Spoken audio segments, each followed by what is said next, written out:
जय माता दी। ओम नमो भगवते वासुदेवाय नमः। आज हम भगवान वासुदेव की विशेष कृपा का पाठ जो श्रीमद् भगवत गीता है उसमें तीसरी अध्याय का हमने श्रवण किया है। उस अध्याय का क्या महात्म्य है, उसको श्रवण करने से हमें कौन सी कृपा मिलती है।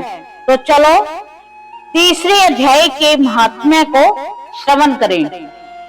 श्री नारायण बोले कि हे लक्ष्मी, एक शूद्र महामूर्ख अकेला ही एक वन में रहता था।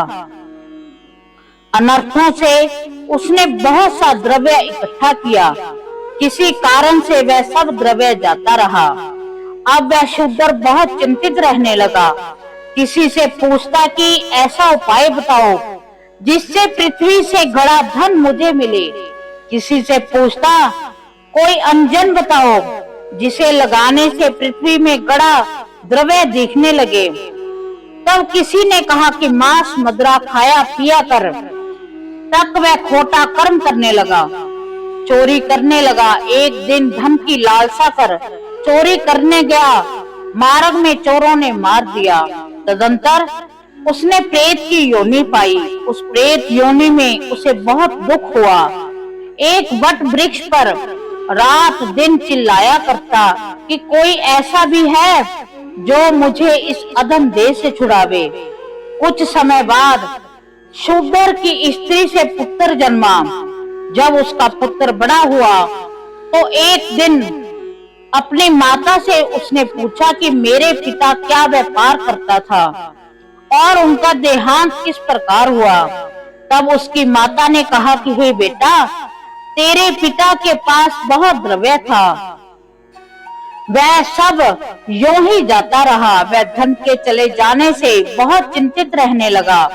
एक दिन धन की लालसा से चोरी करने गए, परंतु मार्ग में चोरों ने उसे मार डाला।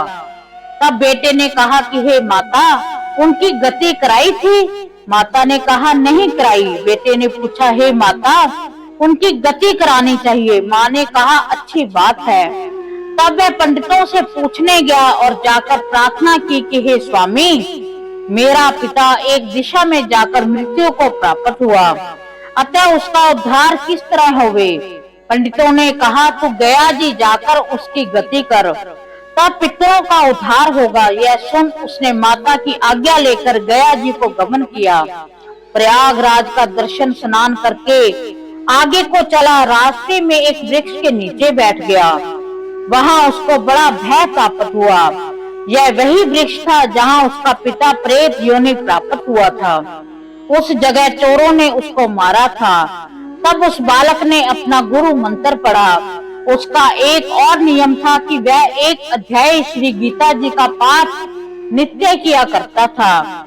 उस दिन उसने श्री गीता जी के तीसरे अध्याय का पाठ उस वृक्ष के नीचे बैठकर किया, जिसे उसके पिता ने प्रेत की योनि में सुना। तो सुनते ही उसकी प्रेत की योनि छूट गई और देव देही पाई। स्वर्ग से विमान आए और वह विमान पर चढ़कर पुत्र के सामने आया। आशीर्वाद देकर कहा कि हे पुत्र, मैं तेरा पिता हूँ जो मरकर प्रेत हुआ था। तेरे इस पाठ करने से मेरी देव देही हुई है। अब मेरा उद्धार हुआ है और तेरी कृपा से मैं स्वर्ग को जाता हूँ। अब तो गया जी को अपनी खुशी से जा। इतना सुनकर पिता ने कहा, पुत्र ने कहा कि हे पिताजी, कुछ और आज्ञा करो जो मैं आपकी सेवा करूं। तब उस देव देही ने कहा कि देख, मेरी 7 पीढ़ियों के पितर नरक में पड़े हैं।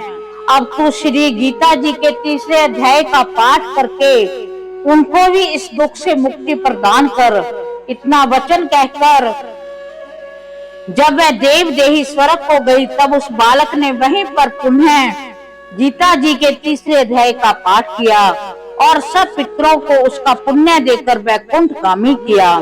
जो प्राणी श्री गीता जी का पाठ करके या श्रवण करें, उसका फल कहाँ तक कहें, कहने में नहीं आ सकता। तब श्री भगवान जी बोले कि हे लक्ष्मी, ये तीसरे अध्याय का जो फल मैंने तुमसे कहा वह तुमने सुना है। इस प्रकार